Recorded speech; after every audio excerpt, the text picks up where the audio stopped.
Bonsoir, bienvenue dans cette conférence de présentation des résultats semestriels du premier semestre 2025 de la société Arcure. Donc, je suis Franck Guéraud, PDG cofondateur de la société.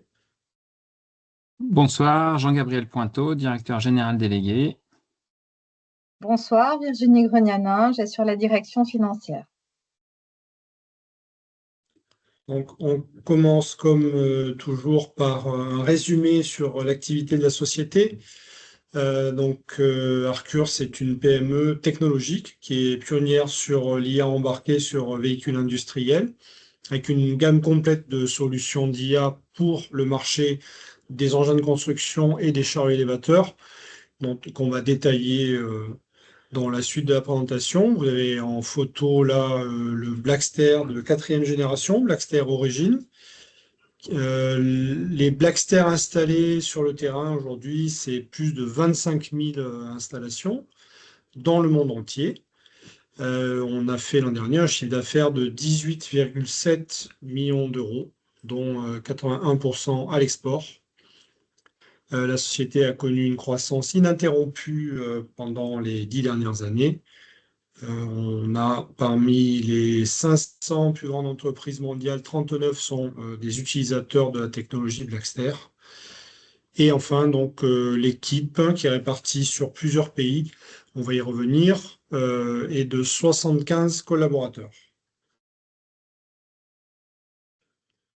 Donc, la présence géographique est centrée sur l'Europe, avec le siège, les activités de production de R&D et administratives en France, en particulier à Paris et en Normandie. On a des bureaux commerciaux en Espagne, en Allemagne, en Grande-Bretagne. Une filiale aux États-Unis, à vocation essentiellement commerciale, avec aussi un support technique pour nos clients et distributeurs, et des partenaires de distribution ensuite dans le reste du monde, dans tous les pays où nous sommes représentés.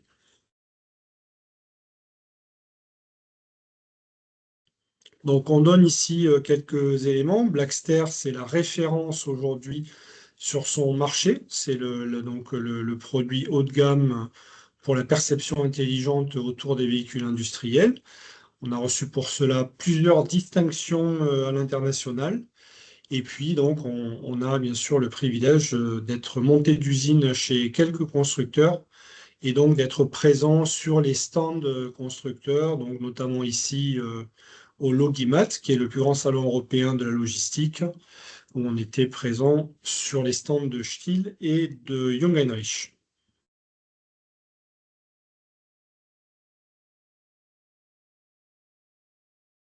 On va rappeler quelques éléments sur notre activité.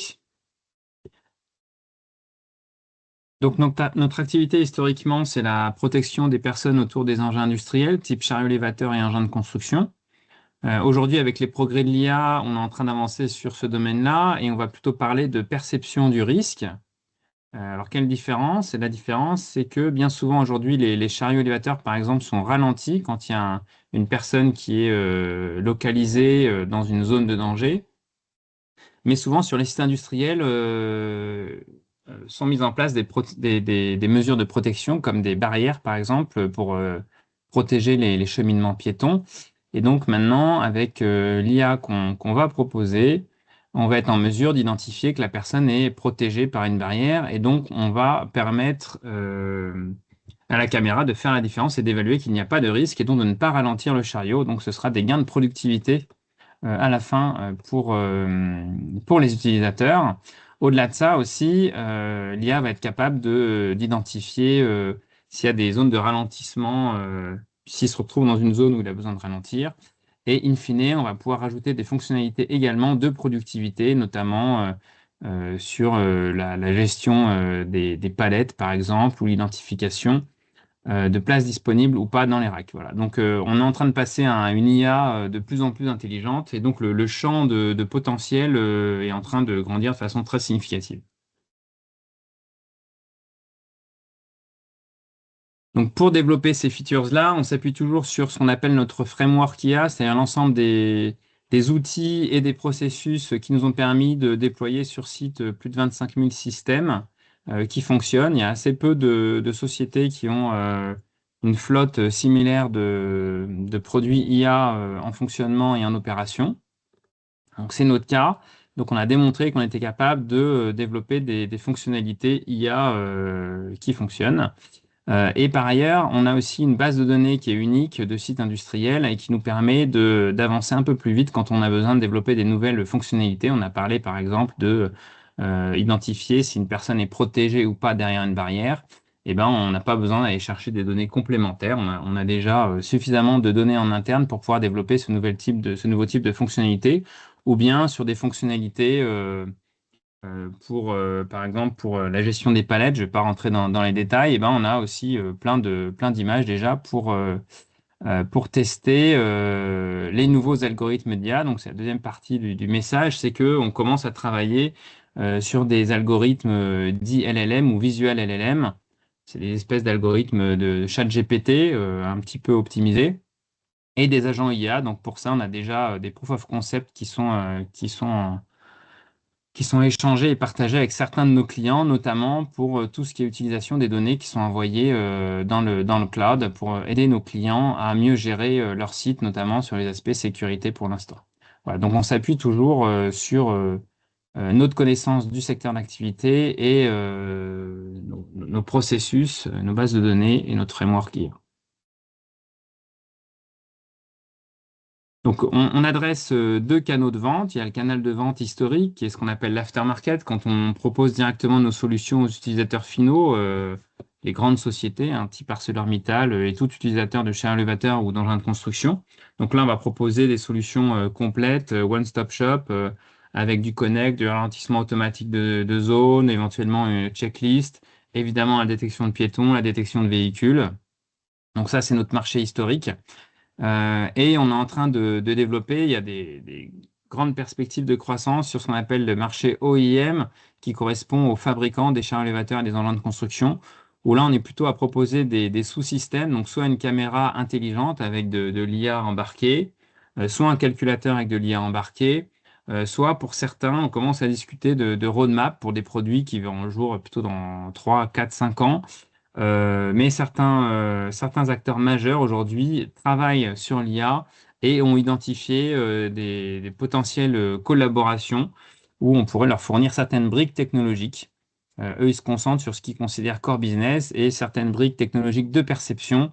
Ils considèrent qu'ils préfèrent plutôt travailler avec des acteurs comme nous. Donc ça, c'est du business à très forte croissance dans les années à venir. Et donc, effectivement, on peut parler un petit peu de notre roadmap. La roadmap telle qu'on l'aperçoit avec l'avancée de l'IA d'une part et la mise à disposition de matériel de plus en plus puissant à des prix de plus en plus raisonnables.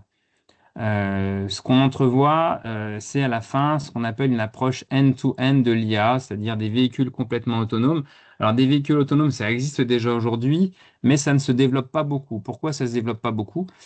Parce que en général, il y a besoin de beaucoup d'aménagement du site, notamment du site industriel. On parle par exemple des AGV dans le milieu industriel. Donc il y a plein d'acteurs, c'est important dans les AGV, mais aujourd'hui il y a un développement qui n'est pas, je dirais, aussi fort qu'espéré. Pourquoi? Parce qu'il y a des impacts sur les sites industriels. Il y a besoin d'adapter beaucoup le site industriel pour que l'AGV puisse fonctionner comme il faut. Et donc l'idée en fait des technologies de perception, de l'IA autonome et d'une approche end-to-end, c'est que le chariot, par exemple, soit en mesure de se conduire, d'imiter la conduite d'un cariste expérimenté. Voilà. Et donc comme ça, c'est le chariot qui va s'adapter au site et pas le site qui va s'adapter au chariot. Donc ça, c'est la vision qu'on a pour d'ici à quelques années. Et entre-temps, on pense qu'il y a moyen, avec notamment les VLLM et avec les agents IA, de mettre à disposition des produits intermédiaires qui vont tout de suite dans 2-3 ans, à partir dans 2-3 ans, apporter de la valeur aux clients, aussi bien en termes de productivité qu'en termes de sécurité. Voilà un peu la vision qu'on a de l'évolution de l'IA et notre feuille de route de produits.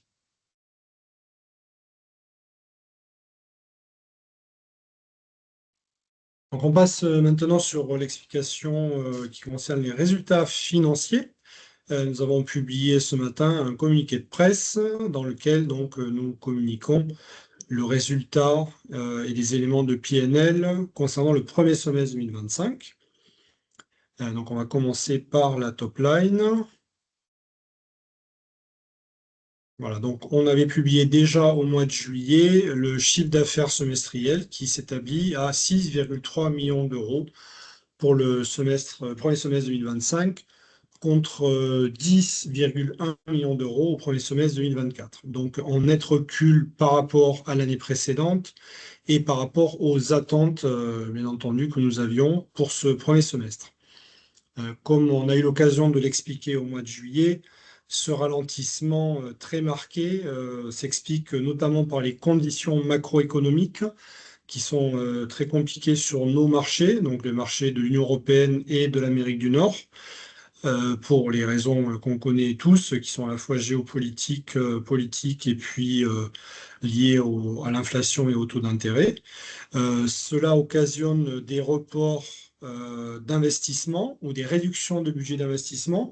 Nos clients, grands groupes industriels qui eux aussi souffrent du ralentissement économique, mettent en place ces plans d'économie depuis maintenant près d'un an. Donc c'est pour ça qu'on observe un ralentissement depuis près d'un an.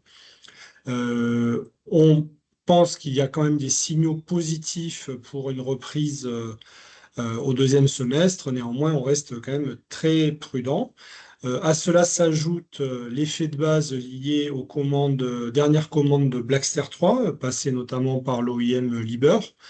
Donc, on a eu au cours de 2023 et 2024 un volume significatif de Blackster vendu via ce contrat. Et donc, avec la fin de vie du Blackster 3, cela crée un effet de base qui explique aussi une partie de la baisse du chiffre d'affaires semestriel.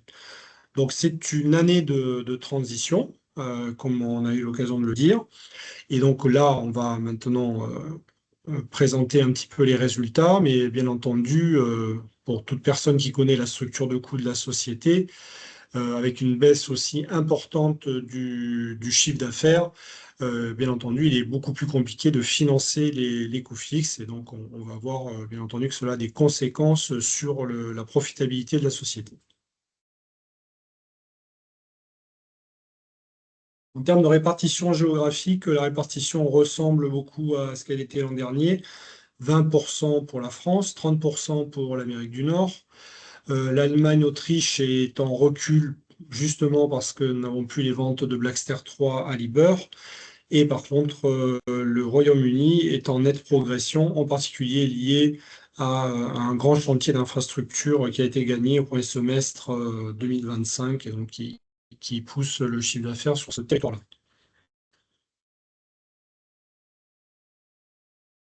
La répartition produit donc voit nettement diminuer la proportion de Blackster 3 dans le portefeuille. Le Blackster Origin est donc désormais majoritaire dans la distribution produit avec 55%. Et le Blackster 5 pèse désormais un quart des ventes. Dans les mois qui suivent, donc au second semestre 2025 et en 2026, la proportion de Blackster 5 va encore s'accroître. Comme vous savez, on a lancé le Blackster 5 l'an dernier et on a complété la gamme avec une version qui adresse aussi le segment d'entrée de gamme.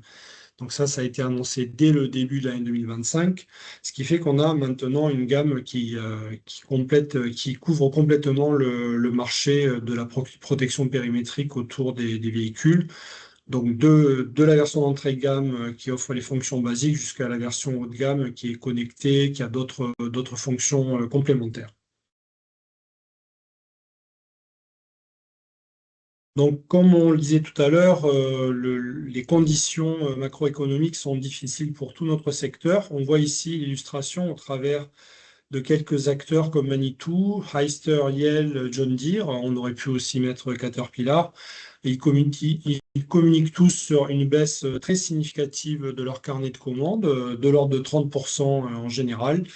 Et donc, nous sommes bien entendu impactés au même titre que les gens qui fabriquent les véhicules sur lesquels on se monte. Donc, concernant la marge brute, la marge brute, c'est la marge qu'on fait sur chaque produit vendu. Elle progresse au premier semestre 2025 en pourcentage du chiffre d'affaires par rapport au premier semestre 2024. Cela s'explique bien entendu par, d'une part, le maintien de nos prix de vente et d'autre part, la redistribution du mix produit, donc au détriment de Blackster 3 qui présentait une marge brute beaucoup plus faible et au bénéfice de Blackster Origin et Blackster 5 qui sont plus profitables. Donc ça, cette évolution du mix produit, elle est favorable donc en termes de marge brute et donc comme ce mix produit va encore évoluer à la faveur de Blackster 5, qui est le produit dont le coût de production est le plus bas, on devrait encore améliorer notre marge brute dans les semestres qui viennent. Sachant que on est capable à ce stade, nous, d'offrir cette profitabilité sur l'ensemble de la gamme. Donc c'est l'intérêt, je dirais, de la gamme Blackstar 5, c'est qu'elle est, elle est intéressante financièrement pour tous les niveaux de gamme.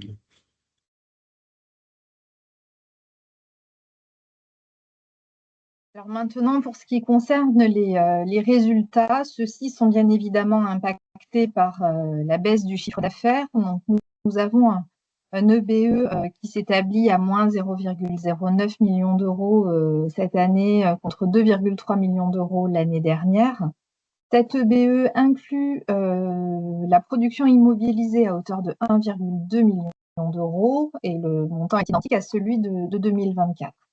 Ces éléments de production immobilisés correspondent aux frais de développement de la future version du Blackster qui sont portés à l'actif. Donc la société enregistre une perte d'exploitation de 1,1 million d'euros et une perte nette du même montant. Alors si on regarde un petit peu plus en détail le compte de résultat,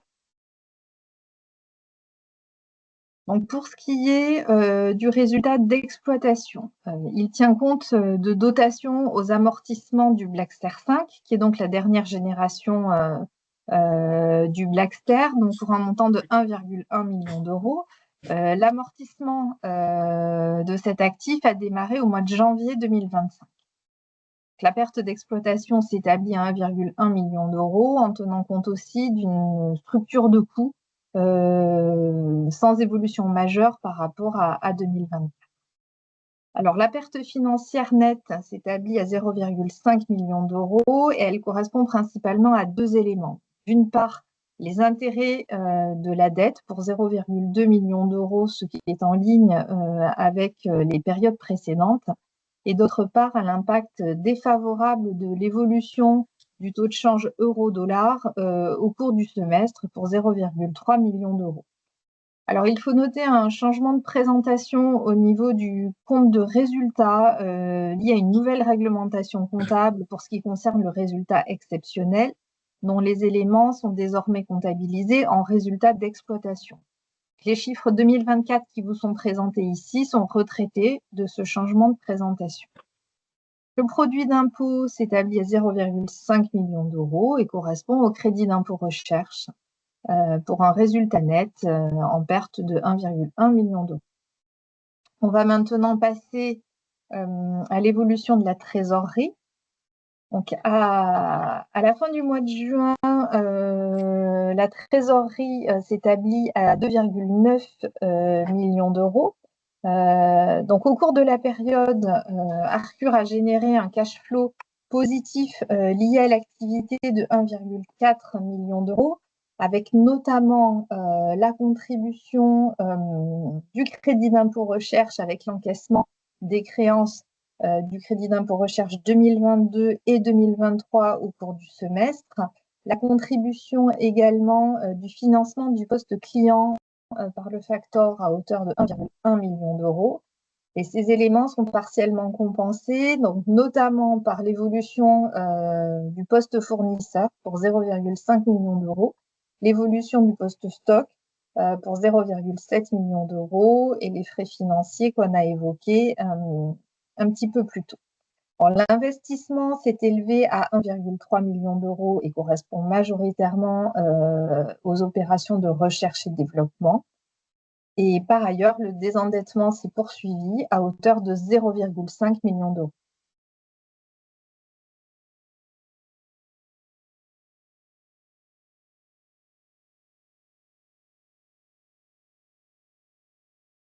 Donc maintenant, on va partager quelques faits marquants du semestre qui ont été partagés déjà par communiqué de presse. Donc le premier fait marquant correspond aux accords avec Burwell Material Handling et Cytec France, Belgique, Luxembourg. Donc effectivement, on a signé au premier semestre un accord avec Burwell, qui est une société qui historiquement était en fait le premier distributeur John Deere aux États-Unis et qui a revendu sa partie distribution de matériel John Deere pour se concentrer sur le matériel de manutention. Donc Burwell est présent dans une trentaine d'États aux États-Unis, donc c'est un partenaire d'ampleur. Et on espère obtenir les premiers fruits de ce partenariat sur le deuxième semestre. Ensuite, on a également annoncé un partenariat avec Cytec. On travaille déjà avec Cytec en Australie, notamment depuis de nombreuses années. Et là, on a un partenariat avec Cytec en France, Belgique et Luxembourg. Donc Cytec, c'est un distributeur exclusif Trimble qui fournit de la technologie sur les engins de construction. Donc ces deux partenariats illustrent notre souhait de développer les accords de distribution. Et je salue d'ailleurs à ce titre quelques distributeurs qui nous écoutent. Donc l'objectif, effectivement, c'est de développer ces partenaires de distribution pour accentuer la présence de nos produits sur le terrain, car ce type de technologie est de plus en plus demandé. Ensuite, on va passer au second fait marquant qui correspond à l'accord avec Hugenrich. Donc Hugenrich, c'est le numéro 3 mondial des chariots. Ils font 126 000 chariots par an. Il faut compter à peu près 45 000 chariots par an qui sont équipables de Blackster. Ça correspond aux chariots à contrepoids et chariots également qu'on appelle les reach trucks ou les chariots purement logistiques avec cabine. Donc on leur a fourni une caméra intégrée complètement à leur architecture, donc qui communique avec une interface spécifique Hugenrich. C'est une option qui va être au catalogue et disponible sur tous les engins avec conducteur de Hugenrich. Il va y avoir une montée en puissance au cours des mois qui viennent. Mais Hugenrich a travaillé plus d'un an pour intégrer notre solution dans leur architecture. Donc c'est un élément majeur pour nous en termes de crédibilité aussi, parce que Hugenrich est une marque premium. Et donc, c'est une reconnaissance en fait de la qualité de nos produits.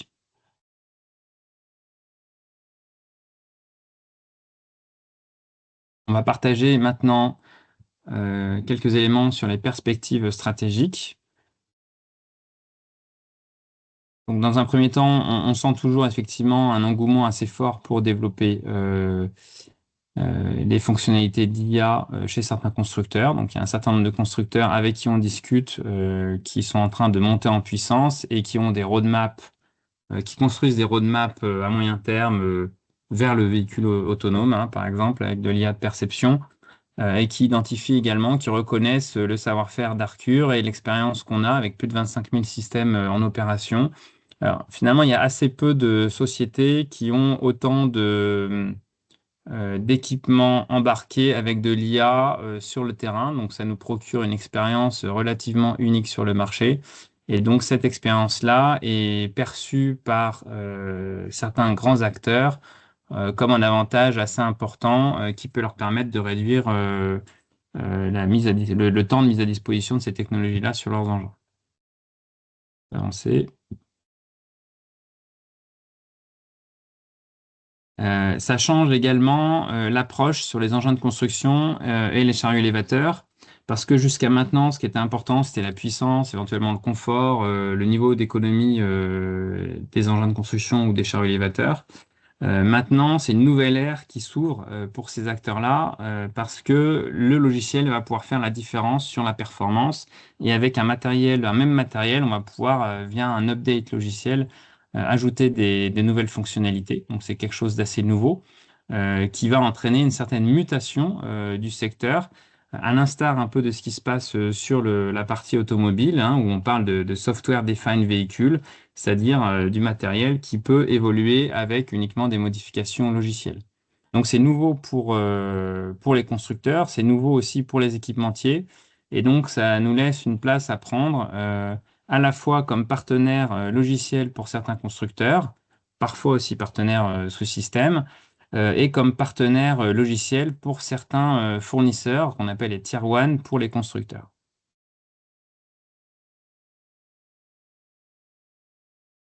Donc aujourd'hui, Arcure, on a deux axes de développement qui sont importants. L'innovation, évidemment. Donc on donne la priorité aux logiciels et aux fonctionnalités d'IA en s'appuyant notamment, comme on l'évoquait, sur les futures possibilités des VLLM et des agents IA. Donc les agents IA, on travaille déjà dessus pour mettre à disposition davantage de fonctionnalités à nos clients qui sont connectés. Donc on a des proof of concept dessus. Et sur les VLLM, il va falloir attendre encore un petit peu parce que le matériel embarqué pour faire tourner ce type d'algorithme est encore un peu cher, mais ça va venir et ça va offrir de nombreuses possibilités en termes de productivité et de sécurité sur les engins. En termes de commercialisation, on accélère également sur les échanges avec les constructeurs et avec les Tier 1.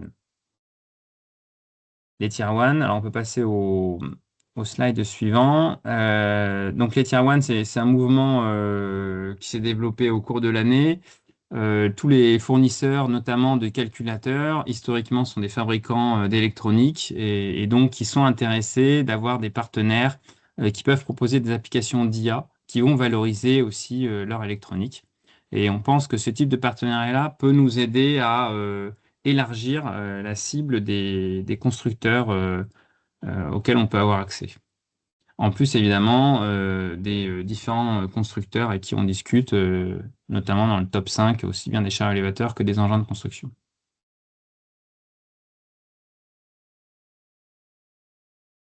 Concernant notre vision globale et la roadmap stratégique, l'environnement dans lequel on évolue est toujours extrêmement dynamique, aussi bien au niveau des algorithmes d'IA, hein, ça ne ralentit pas. Au niveau du matériel dédié à l'IA, il y a forcément un peu plus d'inertie, mais on commence à avoir des plateformes avec un peu de puissance qui arrivent sur le marché à des prix tout à fait raisonnables. Donc ça, c'est quelque chose qui va continuer à évoluer sur les années qui viennent. Et les grands donneurs d'ordre, évidemment, sont tous intéressés pour implémenter ces technologies-là sur leurs engins. Donc on est toujours dans un environnement extrêmement dynamique.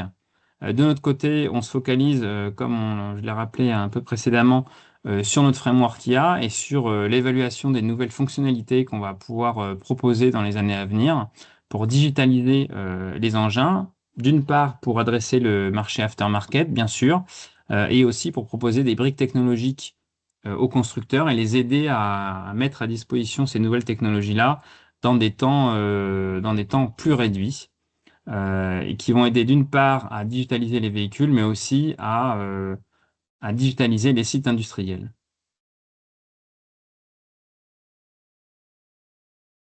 Voilà, nous arrivons au bout de cette présentation. Donc maintenant, nous allons parcourir les questions que nous avons reçues, notamment le, avant le webinaire. Oui, tout à fait. Petit rappel, vous avez, je vais l'ouvrir, un module de questions-réponses dans lequel vous pouvez saisir les questions que vous souhaitez poser.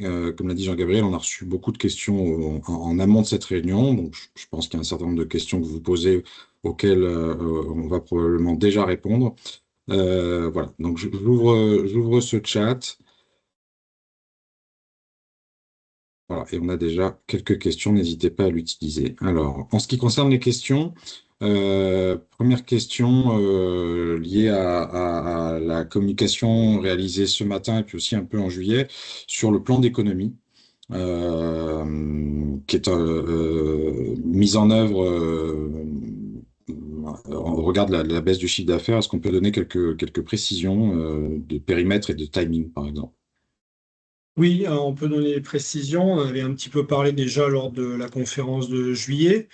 On a vu ici là, le PNL, hein, donc on voit qu'avec un chiffre d'affaires de 6,3 millions d'euros, on fait une marge brute de 3,5, donc 3,75 millions d'euros. Donc ça veut dire qu'on s'est financé une base de coût fixe de 7,5 millions d'euros par an quand on a ce niveau d'activité avec le niveau actuel de marge brute. Or, les coûts fixes de la société, avant tout plan d'économie, étaient plutôt de l'ordre de 9 à 9,5 millions d'euros. Donc, le plan d'économie qu'on a lancé, il recherche une économie entre 1,5 et 2 millions d'euros. Donc c'est quand même assez ambitieux comme plan d'économie. Il y a un volet achat dans ce plan d'économie pour une partie assez significative. Et il y a un volet également réduction d'effectifs qui concerne l'international. Donc un certain nombre de postes à l'international sont réduits et qui concerne également la France. Donc là, c'est un plan qui est en cours de déroulement. Pour l'instant, il n'est pas abouti. Donc on ne peut en parler qu'au conditionnel pour l'instant. Il y a un certain nombre de postes qui pourraient être supprimés en France à l'échéance de ce plan. Donc en fait, le plan d'économie se déroule sur une période qui va durer 6 mois, on va dire, et donc les économies pleines seront atteintes en début d'année 2026, mais pas avant. On a d'ores et déjà atteint une petite moitié, on va dire, des économies visées grâce aux réductions de coûts achats et certaines réductions d'effectifs à l'étranger. Et on poursuit ce plan, donc voilà, comme on l'avait on a commencé à l'annoncer, il n'était pas quantifié jusqu'ici. Maintenant, face à la situation du revenu d'Arcure, notre premier réflexe, c'est quand même d'essayer de faire remonter le chiffre d'affaires, hein. C'est quand même la priorité des priorités. Donc, on a fait tout un travail, on a parlé des partenariats de distribution, on a quand même beaucoup d'accords OIM en cours de négociation, donc il y a quand même beaucoup d'espoir de ce côté-là. Donc au-delà du redémarrage potentiel de l'économie, on a nous de notre côté quand même des succès commerciaux qui sont en cours de négociation, donc qui donnent de l'espoir de ce côté-là. Mais comme il n'y a jamais de certitude en matière d'économie, nous avons l'obligation de réduire notre risque pour les années qui viennent en abaissant nos coûts fixes pour que ce soit compatible avec un niveau d'activité plus faible que ce qu'on a eu les années d'avant, en attendant ce rebond. Alors, les économies, elles sont réalisées sur les éléments qui sont les moins stratégiques, on va dire, dans l'organisation, même si tout est utile dans notre organisation, bien entendu. On est une PME où tout le monde est quand même très actif et très engagé. Mais quand il faut faire des économies, donc c'est toujours des arbitrages difficiles. Donc on a fait le choix de sanctuariser complètement nos capacités en intelligence artificielle, bien entendu, tout ce qui adresse les besoins des OIM également, qui est vraiment stratégique et qui sera le relais de croissance. Voilà, un maximum de notre capacité de vente également. Voilà, et donc ce sont les autres fonctions pour lesquelles on fait des économies, tout en nous assurant quand même que le dispositif Arcure au global continue de fonctionner efficacement. Voilà.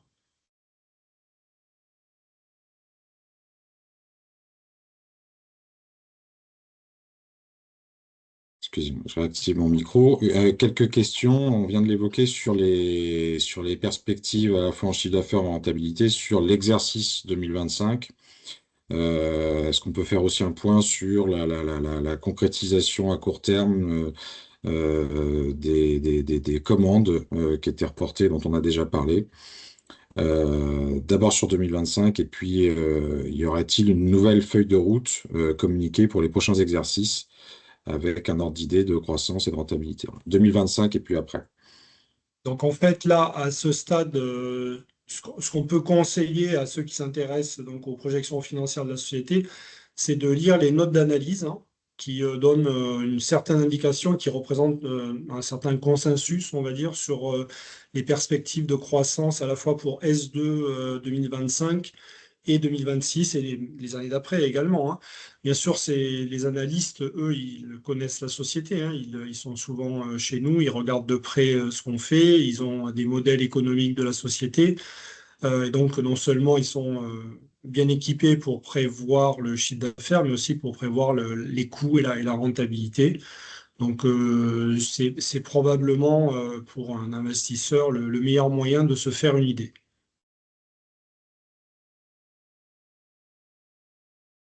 Une question très précise sur la marge de la dernière génération de Blackster par rapport au Blackster Origin. Est-ce qu'on communique sur ce sujet-là? Donc, on a une progression de la marge brute à chaque génération du produit, hein, bien entendu. Pour Blackster 3, c'était les taux de marge qu'on observait il y a quelques années. Donc, on était de l'ordre de 46%, 45%. Aujourd'hui, avec un mix Blackster haut, Blackster 5, on a atteint les 60% de marge brute, parce qu'il n'y a presque plus de Blackster 3 dans le mix. Quand on sera en pur Blackster 5, nous, on pense que ça va encore s'améliorer. Ça va dépendre après du mix entre la version d'entrée de gamme, la version haut de gamme, la part Connect, la part logicielle. Donc en fait, là, je dirais que la distribution de marge entre les différentes versions de Blackster 5 et de notre offre met une incertitude sur le taux exact de marge qu'on peut viser. Mais dans tous les cas, nous, on estime que le taux de marge qu'on a atteint aujourd'hui, il est en dessous de notre ambition de moyen terme. Donc on vise une amélioration encore, en particulier si la proportion de logiciels grandit, puisque dans le logiciel, la marge brute est nettement plus importante, même si le niveau de chiffre d'affaires est plus bas. Ok, on va passer aux questions sur le partenariat et les commandes Yugen Rich qu'on a annoncé il y a quelques jours. Quid des données chiffrées, par exemple? Voilà. Comment on peut estimer les volumes attendus à venir? Est-ce qu'on peut préciser si les systèmes qui sont intégrés dans l'architecture des chariots Yugen Rich, c'est de l'entrée de gamme Blackster 5? Donner un peu de visibilité sur ce partenariat-là en particulier. Voilà, donc alors Uganich, donc ça fait donc Uganich, ils produisent à peu près, ils communiquent sur 126 000 équipements vendus par an. Si on considère tous les véhicules équipables par Blackster, il faut compter à peu près 45 000 véhicules par an. C'est l'ordre de grandeur. Sachant que dans cette première version-là, on peut pas encore mettre une caméra, on peut pas encore mettre 2 caméras par système, mais en 2026, ce sera possible de mettre 2 caméras par chariot Ugenrich. Donc déjà, vous pouvez compter le nombre de caméras, sachant que c'est une option hein, que Ugenrich propose, c'est pas systématique. Toutefois, vu les efforts qui ont été mis par Ugenrich dans ce développement-là, parce que ça fait plus d'1 an en fait qu'on travaille avec Ugenrich pour une intégration complète dans l'architecture et notamment une interaction avec leur écran. Nous on fournit la caméra avec le logiciel IA. Ugenrich, il va viser des taux de pénétration d'au moins 10% hein, sur ce type d'équipement. En tout cas, c'est ce qu'on pense. Ensuite, il va y avoir une montée en puissance. Alors, en revanche, on ne sait pas dire à quelle vitesse ça va monter en puissance. Mais donc, l'objectif, quand même, c'est d'avoir un impact et un taux de pénétration de l'ordre de 10%. On espère en 2026. Peut-être fin 2026. Après, il faut voir le ramp-up qui va s'opérer. Et dans ta question, il y avait une autre partie. Il y a, il y a- il y J'ai oublié. a- il y a un deuxième, il y a une question qui est parvenue dans le chat sur Ugenrich. Est-ce que ce contrat est exclusif? C'est-à-dire, est-ce que les clients de Ugenrich ont le choix entre plusieurs fournisseurs de solutions de détection de piétons, par exemple, ou est-ce que la Ah, solution Blackster sera Alors la solution de aujourd'hui, besoin? aujourd'hui, montée d'usine, aujourd'hui, alors il n'y a pas au sens légal du terme, il n'y a pas d'exclusivité, hein. Mais aujourd'hui, c'est la seule solution qui est proposée, intégrée de la sorte par Ugenrich. Voilà. Donc en fait, l'avantage, c'est qu'on va bénéficier de tout le marketing Ugenrich, puisque ça va être considéré comme un produit Ugenrich, en fait. Parce que c'est intégré complètement à leur écran et à d'autres fonctionnalités spécifiques. La deuxième partie de la question, c'était sur le type de Blackster 5 qui a été choisi par Ugenrich. Est-ce qu'on est sur de l'entrée de gamme ou pas? C'est la caméra, en fait. La caméra aujourd'hui qu'on a pour l'entrée. En fait, ce qui différencie aujourd'hui notre entrée de gamme du haut de gamme, c'est essentiellement le type d'écran. Il y en a un qui est intelligent du type tablette et l'autre qui n'est pas intelligent, qui est basique. Et donc, c'est la caméra est à peu près similaire. Voilà, donc, il n'y a pas d'impact très, très significatif. Il n'y a pas de différence très significative entre les deux. Il y en a, mais c'est pas significatif.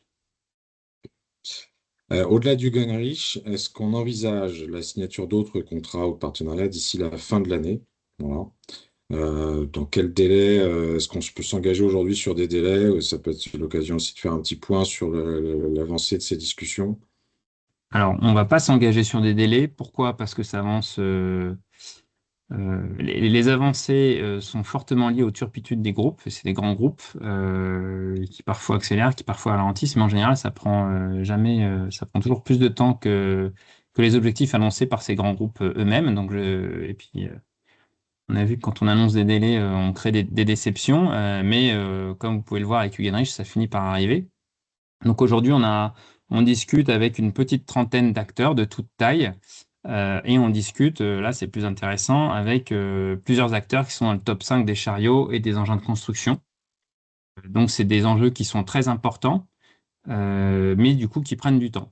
Et on discute sur des projets de différents types. Alors parfois avec des petits acteurs, c'est assez simple, hein, c'est sur l'intégration assez simple d'une caméra ou d'un système complet, d'ailleurs parfois à leur système. Et parfois, et certains acteurs avec qui on peut avoir plusieurs discussions en parallèle, des discussions aussi de fourniture de caméras ou des discussions de roadmap avec des produits pour dans 3-4 ans et pour un partenariat à long terme, plutôt sur du logiciel pur dans ce cas-là. Voilà, donc on a tout type de discussion avec des grands constructeurs et des tier one également.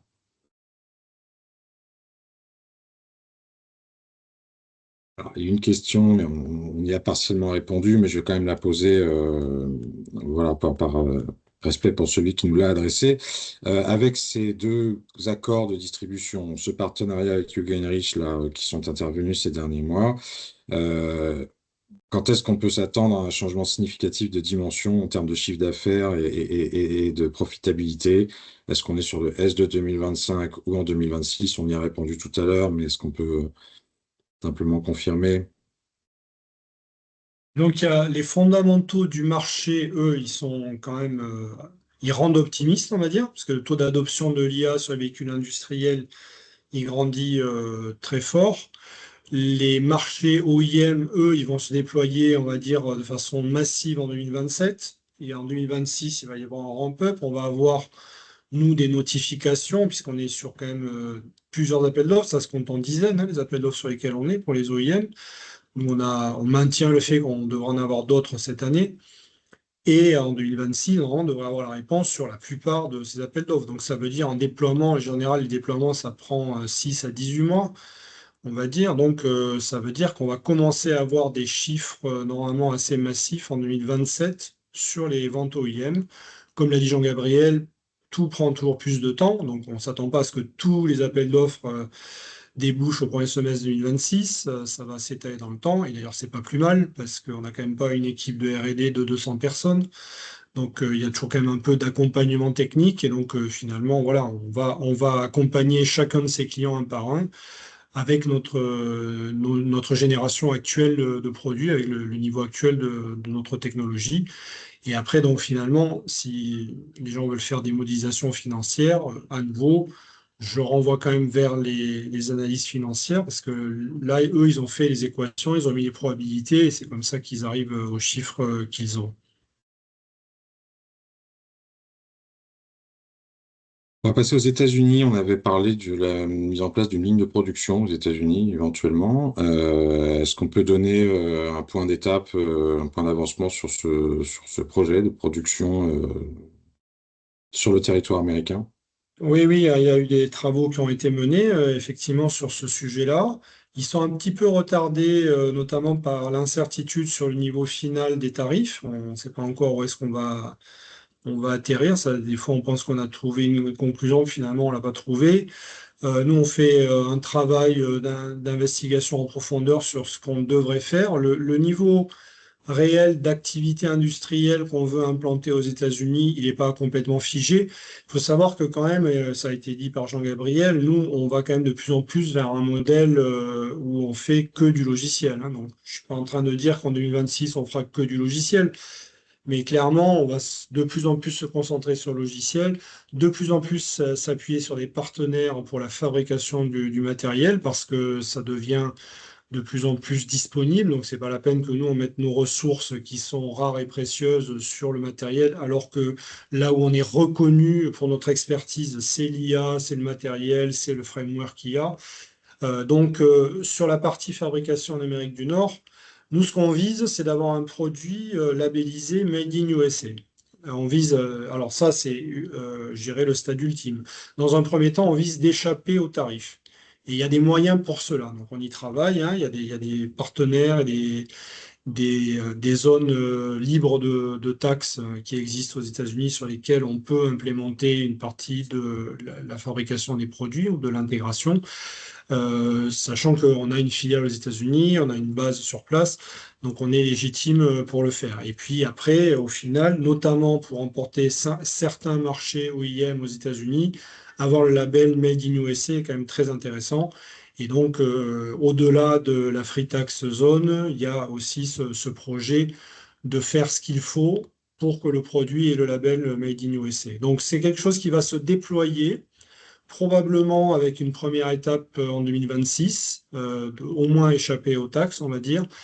Pour ce qui est de la fabrication à proprement parler, purement aux États-Unis, il faut bien voir que dans un schéma où de toute façon, à chaque génération du produit, on est de plus en plus faiblesse et de plus en plus en partenariat avec des gens, ça va dépendre notamment de notre capacité, de la capacité de nos partenaires industriels à nous suivre là-dessus et à fabriquer eux-mêmes pour obtenir le label Made in USA. Voilà.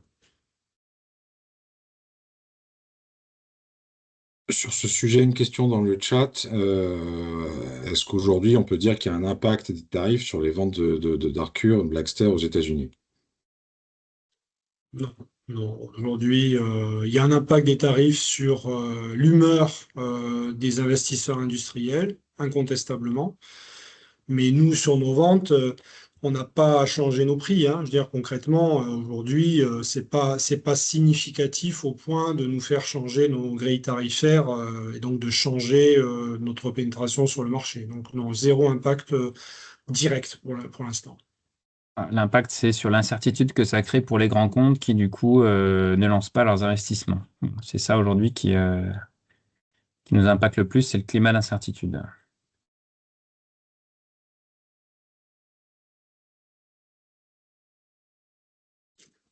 Euh, Quelques questions sur d'autres zones géographiques. En Espagne, on a annoncé la création d'un bureau en Espagne il y a un peu il y a un peu plus d'un an.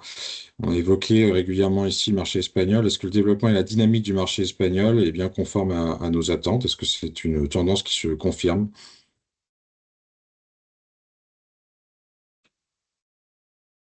Donc aujourd'hui, on a l'activité économique en Espagne et en Europe, l'Espagne est bénéficie plutôt d'une activité économique positive. Alors aujourd'hui, l'Espagne ne représente pas encore je dirais un impact très important dans notre prise de commande, mais effectivement, il y a un climat économique qui est un peu plus favorable. Et il avait été évoqué aussi au détour d'une question déjà posée dans un webinaire précédent d'éventuels développements en Asie. On avait évoqué la Corée du Sud. Alors, on était vraiment sur des stades de projet. Est-ce qu'on peut faire un petit point sur ce sujet-là en particulier? Il y a toujours des projets d'expansion à l'export, c'est assez important. L'Asie, effectivement, plusieurs pays en Asie, hein, pas seulement la Corée, il y a le Japon aussi, on devrait revenir puisqu'on y a été à une époque. L'Europe du Nord également présente un potentiel intéressant. Aujourd'hui, on ne le fait pas. Aujourd'hui, il faut bien voir quand même que dans le cadre d'un plan d'économie, c'est pas le moment pour les dépenser. On a plutôt tendance à se recentrer sur ce qui est stratégique et ce qui fonctionne déjà pour le renforcer et faire remonter notre chiffre d'affaires. Mais sur le moyen terme, cette diversification géographique sera très utile.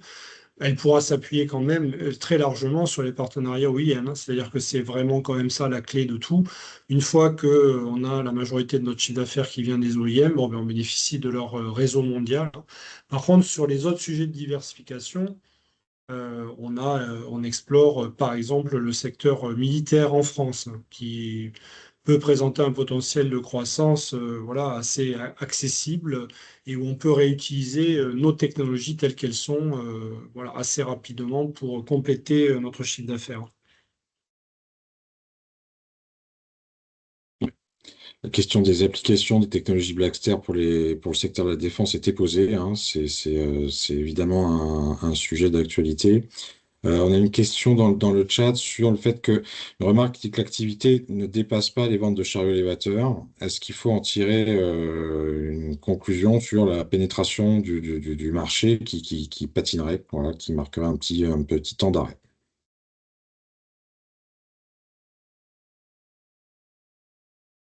Le taux de pénétration de ce type Enfin, nous, ce qu'on constate, c'est qu'il y a de plus en plus de grands groupes aujourd'hui qui ont la volonté d'intégrer ce type de technologie-là. Ça, c'est un premier élément. Après, un autre élément, c'est qu'on voit de plus en plus Enfin, il y a la compétition, notamment entrée de gamme, qui est de plus en plus forte. Et c'est pour ça qu'on propose aussi, nous, dans notre portfolio, depuis le début de l'année, une offre entrée de gamme. Et on voit qu'elle répond à un besoin assez fort d'un certain nombre de clients qui cherchent un peu un tarif attractif.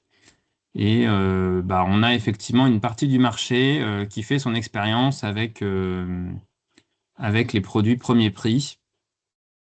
Bon, pour l'instant, il s'avère qu'en général, après quelques mois ou quelques années, ils reviennent discuter avec nous. C'est ce qu'on constate pour l'instant.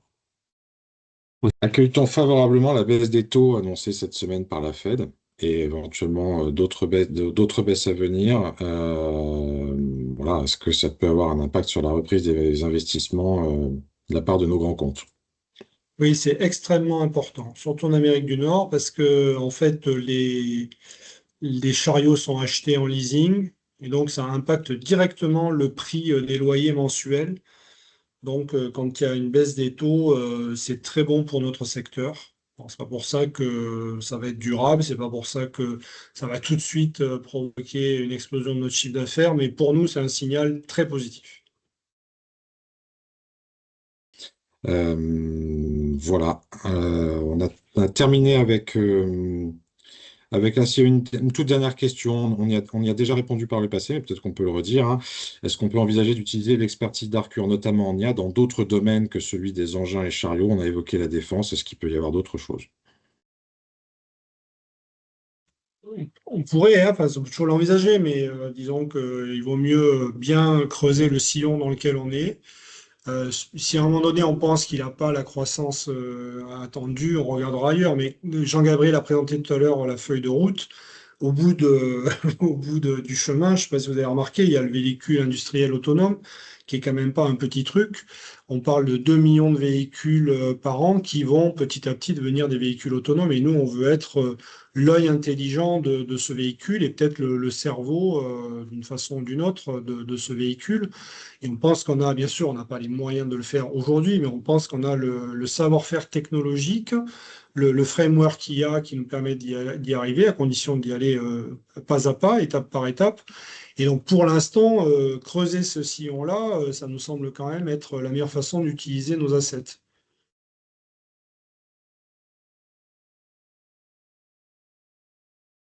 Ah, on a épuisé le stock de questions sur le gong. Il est 19 heures. Parfait. Eh bien, en tout cas, merci à tous pour votre intérêt pour la société. N'oubliez pas de nous suivre sur les réseaux sociaux et lors des prochaines conférences. Merci, Merci bonne beaucoup. soirée. Merci Bonne beaucoup. soirée, au revoir. Bonne soirée.